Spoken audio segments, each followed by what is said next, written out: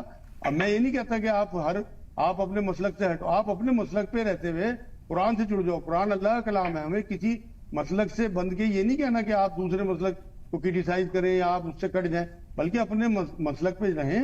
اور اسی مسلک کے جو عالم دین نے قرآن کا ترجمہ کیا ہے وہ ہمارے لیے کیا ہے, وہ بڑے عظیم لوگ تھے جنہوں نے ترجمے کیے, تو ہمیں اس کا فائدہ اٹھانا چاہیے. ان کی محنت کا شکریہ ادا تبھی ہوگا جب ہم ان ترجموں سے جڑیں گے. آپ نے مجازل صاحب, ہم دیکھتے ہیں کہ مدد کا ہاتھ بڑھانے کا حکم دیا گیا, غریبوں کی مسکینوں کی مدد کریں, لیکن کیا اس میں اپنے رشتہ دار جو قریبی ہیں, جو پریوار کے فرد ہیں, جو اس وقت مجبور ہیں, ان کی کس طرح سے مدد کی جا سکتی ہے؟ کیا صدقہ فطر اپنے پریوار کے کسی ممبر کو دیا جا سکتا ہے جو مالی اعتبار سے کمزور ہے؟ ان کے حوالے سے کیا حکم ہے؟ بڑا اچھا سوال ہے آپ کا, بہت اچھا. اصل میں تو ضرورت مند جو پہلے رشتہ دار ہیں نا, سب سے پہلے انہی کی مدد ہونی چاہیے. زکوٰۃ فطرہ سب انہیں لگتا ہے. حضور نے فرمایا جو اپنے رشتہ داروں کی مدد کرے گا اسے ڈبل ثواب ہے, زکوٰۃ اور فطرہ دینے کا بھی ثواب صدقے کا, اور دوسرے صلہ رحمی کا ثواب. اور اگر کوئی پڑوسی ہو تو اس کے 3 ثواب ہیں, ایک رشتہ دار کی جو ہے صلہ رحمی, اور پڑوسی کی مدد, تیسرے آپ نے اللہ کا حق ادا کیا جو اللہ نے آپ کے اوپر رکھا. تو اس لیے اس ٹائم سب سے زیادہ ضروری اپنے رشتہ داروں کو دینا ہے, کیونکہ ہم کسی نہ کسی بات پہ ان سے ناراض ہوتے ہیں, انہوں نے شادی میں نہیں بلایا یا ہمارے ہاں شادی میں نہیں آیا, سلام نہیں کیا, چھوٹی چھوٹی باتوں سے ہماری دل برائی ہوتی ہے. ہم دور دور دراز علاقوں میں بانٹ جاتے ہیں لیکن اپنے رشتہ داروں کی طرف دھیان بھی نہیں دیتے. تو وہ جو غریب لوگ ہیں سب سے پہلے ہمیں ان کی خوشیوں کا دھیان رکھنا ہے. یہ ٹھیک کہا مولانا صاحب نے کہ یہ ایام جو چل رہے ہیں ان میں ہی ہمیں اپنے فطرانے ادا کر دینے چاہیے، جس سے لوگ عید کی تیاری کر لیں اپنی ان پیسوں سے، اور جیسی حیثیت ہو ویسا فطرانہ دینا چاہیے۔ یہ نہیں کہ ہمارے ہاں تو یہ بتا دیا جاتا ہے نا جیسے یہ 46 روپے تو لوگ اسی 46 روپے پہ لگ جاتے ہیں۔ یہ تو جو کمزور لوگ ہیں، جو غریب لوگ ہیں، ان کے لیے ہے فطرانہ 46 روپے دینا، جو کم حیثیت کے لوگ ہیں۔ ورنہ جس کی جیسی حیثیت ہو، کوئی پنیر دے سکتا ہو 3 سے تو پنیر دے، کوئی مطلب کشمش دے سکتا ہو، کوئی کھجور دے سکتا ہو۔ تو یہ ساری چیزیں جو حدیثوں میں آئی ہیں سبھی چیزیں دینی چاہیے معاشرے کے لوگوں کو، کسی کو کچھ، کسی کو کچھ، کسی کو کچھ۔ لیکن یہ بہت اچھا سوال ہے آپ کا، اس لیے سب سے پہلے اپنا محلہ، اپنا پڑوس، اپنے رشتے دار، اپنی بستی، اس کے بعد پھر دور دراز جائیں۔ اور بالکل آپ یہ دیکھیں خود ڈھونڈ کے دے لوگوں کو، سفید پوش لوگ ہوتے ہیں سوال بھی نہیں کرتے۔ قرآن میں اللہ نے کہا کہ بتا کے بھی دو صدقہ اور چھپا کے بھی دو، اور چھپانے کا مقصد یہی ہے کہ جو لوگ سفید پوش ہیں، جو لوگ آپ کے گلے پڑھ کے نہیں مانگتے، ان لوگوں کو خاموش